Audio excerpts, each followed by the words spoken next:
कश्मीर में जो कुछ हुआ था उसके बाद 140 करोड़ हिंदुस्तानियों का खून खौल रहा था। हर कोई यह जान रहा था कि अब कुछ बड़ा होगा और अब भारत ने पाकिस्तान को असली चोट दी है। एक ऐसी चोट जिसमें ना टैंक चलाया गया, ना मिसाइल गिराई गई, ना 2016 जैसी सर्जिकल स्ट्राइक हुई और ना 2019 जैसी बालाकोट एयर स्ट्राइक। इस बार भारत ने वो युद्ध शुरू किया है जो खून तो नहीं बहाएगा, लेकिन प्यास की तड़फ से पाकिस्तान को झकझोर कर रख देगा। और नतीजा, पाकिस्तान में अब चूल्हे नहीं जलेंगे, पाकिस्तान में बच्चे प्यास से तड़पेंगे, नौकरियां खत्म हो जाएंगी, कारखाने बंद हो जाएंगे, अस्पताल ठप हो जाएंगे, कराची लाहौर जैसे शहर अंधेरे में डूब जाएंगे, सब्जियों के दाम आसमान छुएंगे, खेत सूखेंगे, किसान भूख से तड़पेंगे, जनता सड़कों पर होगी। मौत गोली से नहीं, प्यास से आएगी। भारत ने पाकिस्तान से उस युद्ध की शुरुआत की है जहां खून तो नहीं बहेगा, लेकिन प्यास की तड़प से पाकिस्तान सूख कर मर जाएगा, क्योंकि इस बार वार वाटर स्ट्राइक से है। इंडिया वर्सेस पाकिस्तान में वॉर जो है वो वाटर स्ट्राइक की है। इंसाफ की धार में भारत का पहला प्रहार, वो प्रहार जो इतिहास में प्यास से लिखा जाएगा, वो प्रहार जो पाकिस्तान की रीढ़ पर ऐसा वार है जिसकी गूंज सदियों तक सुनाई पड़ती।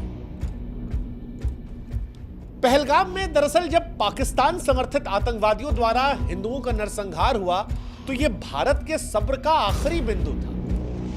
और इसके बाद भारत ने वो फैसला लिया, वो समझौता तोड़ दिया जिसे मानवता के लिए उसने तब भी निभाया जब 1965-1971 में भारत पाकिस्तान के बीच में युद्ध हुआ, जब 1993 में पाकिस्तान ने मुंबई में हमला करवाया, जब 2001 में पाकिस्तान ने संसद में हमला करवाया, 2008 में 26/11 का नरसंहार हुआ, 2016 में उरी और 2019 में पुलवामा में हमारे जवानों पर पाकिस्तान ने हमला करवाया। उसके बावजूद भी भारत ने जिस समझौते को निभाए रखा था, इस बार भारत ने अपने सब्र के बांध को तोड़ दिया और बांध को अब रोकने का फैसला किया जो पाकिस्तान को बूंद बूंद पानी के लिए तरसा देगा, पाकिस्तान को अंधेरे में डाल देगा, पाकिस्तान की बर्बादी की तरफ सबसे बड़ा निर्णायक कदम उठा देगा। भारत ने 5 निर्णायक कदमों के जरिए पाकिस्तान को कूटनीतिक, आर्थिक और रणनीतिक मोर्चों पर घेर लिया है। 5 फैसले लिए, पंच मारा है। पहला, अटारी बॉर्डर बंद कर दिया है, जिसका मतलब है कि द्विपक्षीय व्यापार, यानी अब भारत से पाकिस्तान में कोई व्यापार नहीं, आवागमन बंद। वो जो बॉर्डर पर हिंदुस्तान पाकिस्तान करते थे वो सब खत्म। दूसरा, सिंधु जल समझौता, जिसे पाकिस्तान की जीवन रेखा कहा जाता है, उस पर प्रहार। तीसरा, भारत में पाकिस्तानी उच्चायोग को बंद कर दिया, कहा सामान पैक करो, यहां से निकलो। भारत दुनिया के सामने पाकिस्तान को दिखाना चाहता है कि यह आतंकवाद समर्थित देश है, वो देश जो आतंकवाद को भारत में प्रायोजित करवाता है, और अब भारत पाकिस्तान से कोई रिश्ता नहीं रखेगा। पाकिस्तान हाई कमीशन को भारत से निकलने का आदेश जारी कर दिया गया है, कोई कूटनीतिक रिश्ता नहीं होगा। और यह बहुत बड़ा फैसला है दुनिया के लिए मैसेज देने के लिए कि पाकिस्तान आतंकवादियों को सपोर्ट करता है। पाकिस्तान के अधिकारियों को 7 दिन में दिल्ली से वापस जाना पड़ेगा।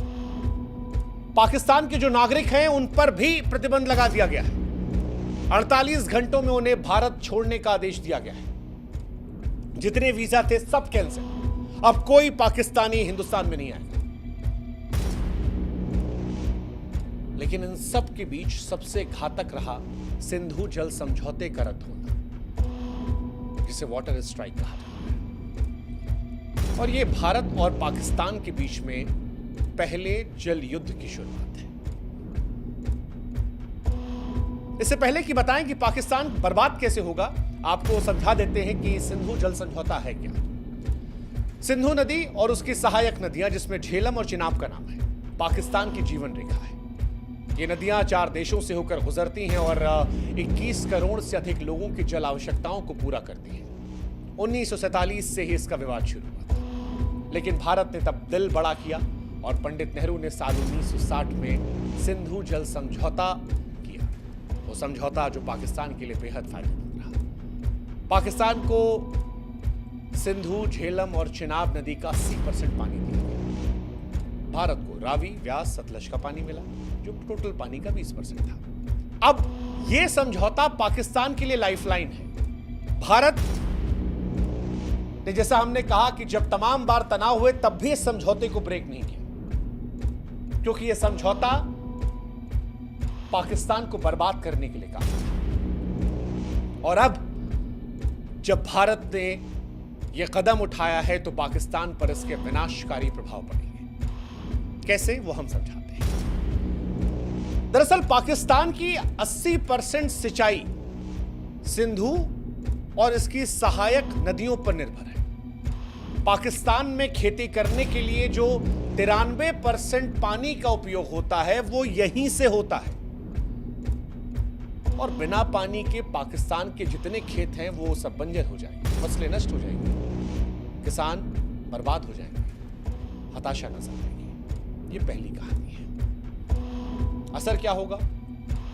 असर यह भी होगा कि खेत खलिहानों के साथ साथ पाकिस्तान के जो बड़े शहर हैं, कराची, लाहौर, मुल्तान, इन शहरों में जल आपूर्ति इन्हीं नदियों पर निर्भर है। अब पानी की कमी होगी तो लोग एक एक गिलास साफ पानी के लिए तरसेंगे। पाकिस्तान में माएं अपने बच्चों के लिए पानी की तलाश में भटकेंगी। अस्पतालों में मरीजों का इलाज प्रभावित होगा। तीसरा, पाकिस्तान अंधेरे में डूब जाएगा। सिंधु बेसिन पर बने हाइड्रो पावर प्रोजेक्ट पाकिस्तान की बिजली का प्रमुख स्रोत है। पानी की कमी से बिजली का उत्पादन ठप हो जाएगा। पाकिस्तान के बड़े शहर कराची, मुल्तान, लाहौर, ये सब शहर अंधेरे में डूब जाएंगे, कारखाने बंद हो जाएंगे। और अब क्योंकि गर्मी आने वाली है, ऐसे में ये गर्मी असहनीय हो जाएगी, बर्दाश्त के बाहर हो जाएगी।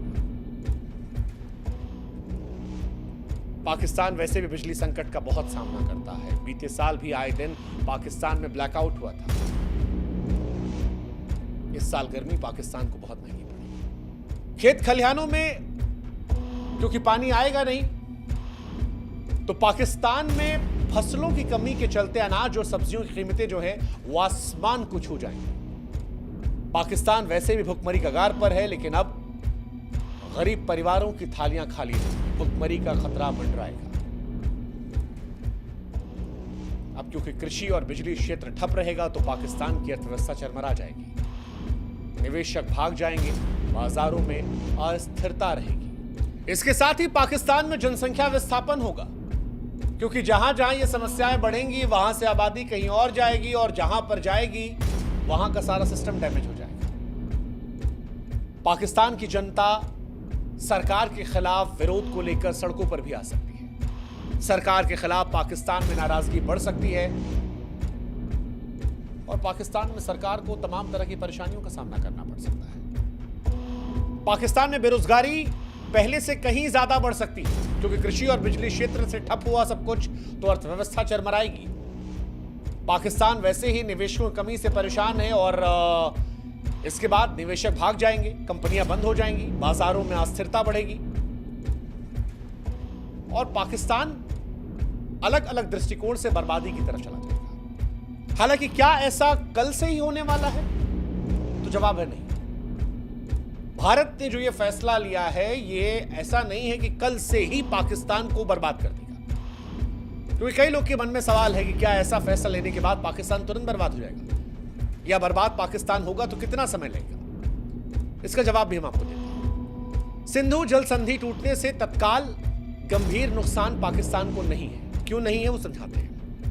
सिंधु, झेलम, चिनाब नदियों का पानी जो है वो तुरंत नहीं रुकेगा, क्योंकि ऐसा करने के लिए भारत को बड़े बांधों की जरूरत है, जो फिलहाल अभी तैयार नहीं है।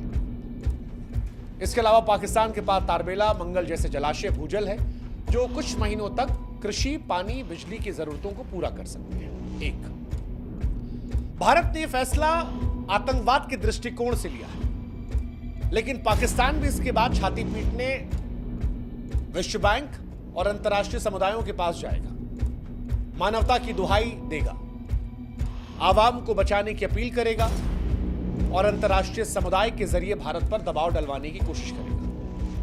हालांकि भारत की सरकार ने जब यह फैसला लिया है तो वो इसके परिणामों से वाकिफ रही होगी कि क्या हो सकता है। तीसरा, पाकिस्तान बारिश या ग्लेशियर पिघलने से बच सकता है, क्योंकि ऐसा रहा तो नदियों में पानी बना रहेगा।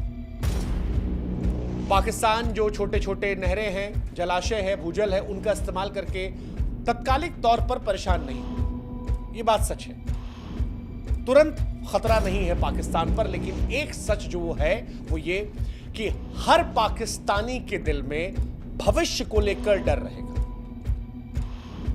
पाकिस्तानियों में अनिश्चितता बनी रहेगी और जब भी लंबे समय में भारत पूरा पानी रोकने की क्षमता बनाएगा, तब पाकिस्तान में असली संकट आएगा। खेती का संकट, नौकरी का संकट, रोजगार का संकट, बिजली का संकट, बर्बादी का संकट, भूख का संकट, और इन सब से चीखें। अभी ये सिर्फ डर है जो चुपके से पाकिस्तान में खरीद रहा है, लेकिन भारत ने कश्मीर के पहलगाम में जो कुछ देखा, जो कुछ सुना, जो कुछ जाना, उससे जो डर पैदा हुआ, जो गुस्सा पैदा हुआ, जो नफरत आई, उसके बाद मानो पाकिस्तान को स्पष्ट संदेश देने का मन बना गया है कि भारत ना हमास जैसी हरकत बर्दाश्त करेगा और ना पहले जैसी खामोशी। अगर हमला हमास जैसा होगा तो पाकिस्तान को जवाब इजराइल जैसा मिलेगा। और इसीलिए हम कह रहे हैं कि चाहे एयर स्ट्राइक हो या सर्जिकल स्ट्राइक, उससे कहीं ज्यादा भारी ये वाटर स्ट्राइक होगी, क्योंकि ये वाटर स्ट्राइक न केवल पाकिस्तान को झकझोरेगी बल्कि विश्व को भारत की दृढ़ता का संदेश देगी और भविष्य में सुनिश्चित करेगी कि पाकिस्तान ऐसी कोई हिमाकत करने के पहले 10,000 मर्तबा सोचे, अपनी आवाम को लेकर सोचे कि क्या वो अपनी आवाम को यूं मरने के लिए छोड़ देगा। इंसानियत के दृष्टिकोण से भारत के उठाए कदम शायद बहुत कठोर है,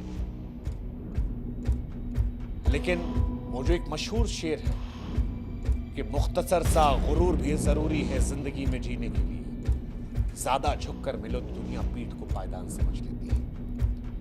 पाकिस्तान ने भारत की इंसानियत का बड़ा गलत इस्तेमाल किया है और अब भारत के लिए यह बताना जरूरी है कि हो अगर जिंदा तो जिंदा नजर आना जरूरी है। यह संदेश है तमाम लोगों के लिए जो भारत की संवेदनशीलता का नाजायज फायदा उठाते हैं। उम्मीद करते हैं कि इस बार प्रहार इतना घातक होगा कि भविष्य में कोई भी देश हिमाकत करने के पहले 1000 मर्तबा सोचेगा। ये शायद उन लोगों को भी सच्ची श्रद्धांजलि होगी जो कश्मीर को जन्नत समझ के वहां पर लुत्फ उठाने गए थे। वो लोग जो अपने हनीमून पर गए थे, या वो जो कहीं नौकरी करने के बाद चंद पैसे बचाकर जिंदगी की थोड़ी खुशियां ढूंढने गए थे और उन्हें बेरहम मौत दे दी गई क्योंकि वो हिंदू थे। हिंदुस्तान गोली नहीं चलाएगा, युद्ध खून से नहीं लड़ेगा, लेकिन इस बार वॉर पानी का होगा, प्यास का होगा, और पाकिस्तान इस बार प्यास की तरफ से झकझोर जाएगा। इंसाफ की धार, ये भारत का पहला प्रहार है जो इतिहास में प्यास में लिखा जाएगा।